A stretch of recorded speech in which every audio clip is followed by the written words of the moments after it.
Itu first dari gue. Next, Kajo.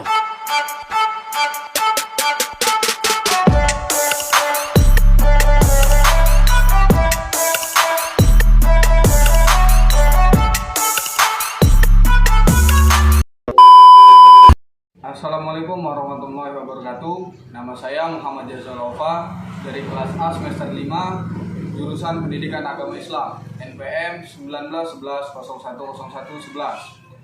Sebelumnya di sini saya izin untuk memenuhi tugas dari mata kuliah materi pembelajaran akidah akhlak, di mana tugas tersebut yaitu mempraktikkan diri sebagai guru. Dan untuk materi yang saya bawakan yaitu tentang toleransi. Untuk selanjutnya akan jelaskan video sebagai berikut. Assalamualaikum warahmatullahi wabarakatuh. Waalaikumsalam warahmatullahi wabarakatuh. Siang anak-anak. Siang, Pak. Pada kesempatan kali ini Bapak akan memberikan materi atau pembelajaran akhlak tentang toleransi. Baiklah, sebelumnya untuk memulai belajar pada hari ini, segera satu ketua kelas untuk memimpin doa. Dipersilakan. Duduk siap-siap. Untuk memulai pembelajaran pada siang hari ini, ada baiknya kita berdoa menurut agama dan kepercayaan masing-masing. Berdoa mulai.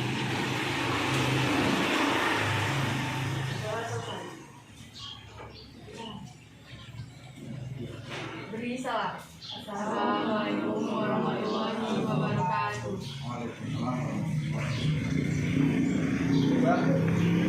Selanjutnya di sini Bapak akan memberikan materi pembelajaran akidah akhlak tentang toleransi. Sebelumnya akan Bapak jelaskan terlebih dahulu apa itu toleransi dan toleransi menurut Al-Quran dan Sunnah Nabi dan lain sebagainya. Jadi dimulai saja. Yang pertama yaitu pengertian toleransi. Toleransi itu berasal dari bahasa Latin, yaitu toler yang berarti berusaha untuk tetap bertahan hidup, tinggal atau berinteraksi dengan sesuatu yang sebenarnya tidak disukai atau disenangi. Dan menurut Kamus Bahasa Indonesia, toleransi berarti kelapangan dada, dalam arti suka, rukun kepada siapapun, membiarkan orang berpendapat atau berpendirian lain. Dan sikap toleransi ini dapat diterapkan dalam berbagai bidang baik sosial maupun keagamaan. Hanya saja pembicaraan kata ini akan lebih fokus pada masalah agama. Dan yang kedua yaitu menurut toleransi menurut Al-Quran dan Sunnah Nabi,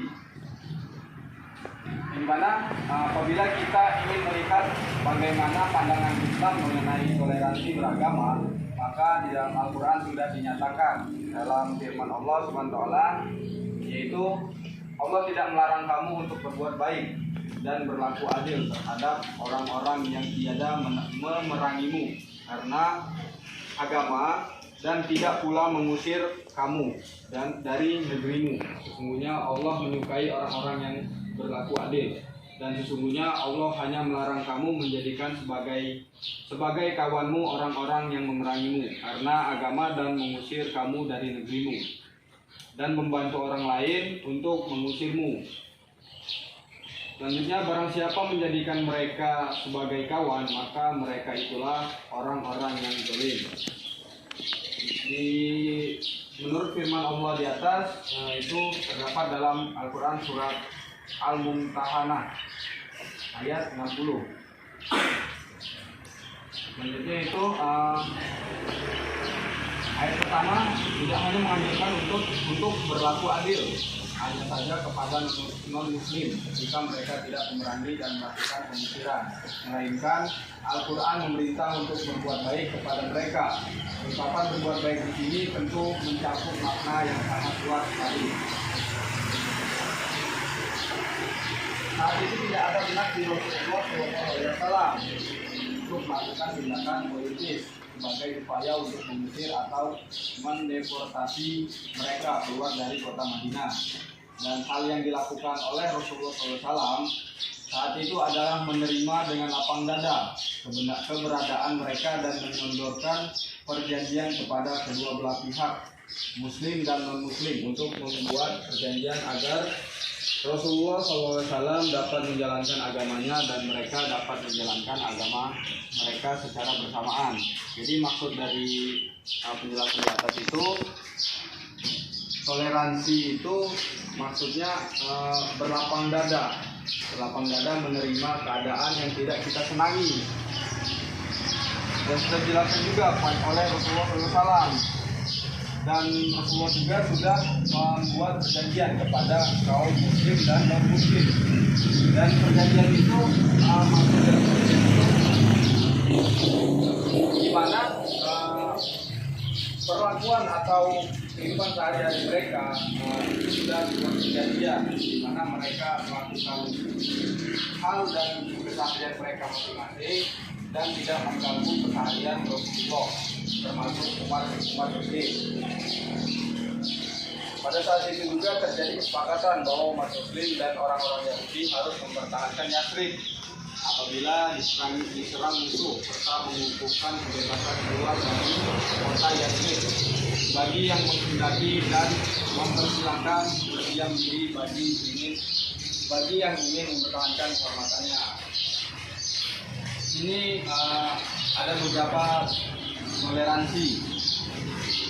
Yang pertama itu toleransi sepanjang sejarah, di mana sikap Rasulullah SAW dalam hal bertoleransi ternyata diakui oleh para sahabat yang lain. Dan Sayyidina Umar pernah membuat perjanjian Aliyah, perjanjian Yerusalem.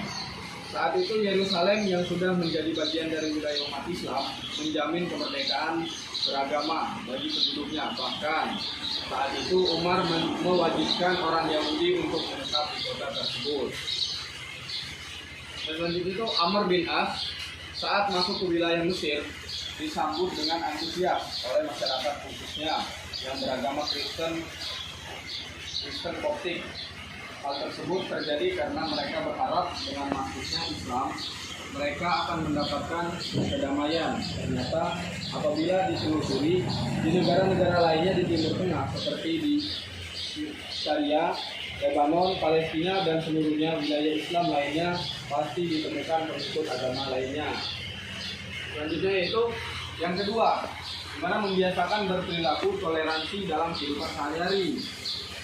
Jadi kita harus memiliki sikap toleransi dalam suatu keharusan dalam Islam. Islam sendiri mengandung pengertian agama yang damai, selamat dan menyenangkan diri. Islam adalah rahmatil alamin, di mana agama yang menjadi rahmat bagi seluruh Islam dan seluruh alam. Islam selalu menawarkan dialog dan toleransi dalam bentuk saling menghormati dan tanpa paksaan. Dari sebagai umat Nabi Muhammad SAW sudah sepatutnya berupaya membiasakan diri dengan perilaku toleransi, terutama dalam hal keyakinan. Sebagai umat Islam yang menetap di negara yang memiliki keanekaragaman budaya, agama, dan daerah wajib memiliki sifat toleransi. Selanjutnya, agar tercipta toleransi dalam kehidupan beragama harus didasari asumsi bahwa setiap agama menjadi tanggung jawab sebelum agamanya masing-masing, di mana setiap agama memiliki bentuk ritual dengan sistem dan tata cara sendiri yang dibebankan secara serta menjadi tanggung jawab bagi pengurusnya. Atas dasar itulah maka toleransi dalam kehidupan pergaulan umat beragama harus terus ditingkatkan. Bagaimana sudah bisa dipahami apa yang Bapak jelaskan? Mereka selanjutnya akan Bapak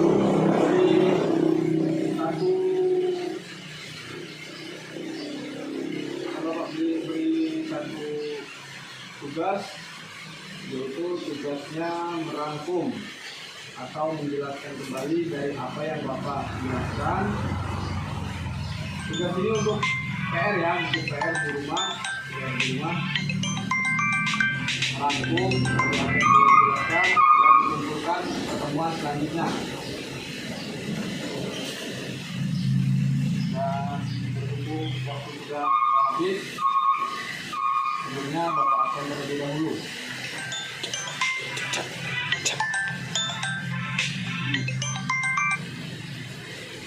Suryani, Hadir Pak. Eri Imelda, Hadir Pak. Aprilia Munada, Ilham, Ariando, Aufa, hadir semua ya. Nah, satu lagi nih, Mansur Fadilam nggak ada ya? Alfa dia ya? Masuk dari pagi. Mereka. Mungkin cukup sekian pertemuan pada kali ini. Kita akan lanjutkan pada pertemuan selanjutnya. Kurang lebihnya Bapak mohon maaf. Bapak sendiri, wassalamualaikum warahmatullahi wabarakatuh. Waalaikumsalam warahmatullahi wabarakatuh.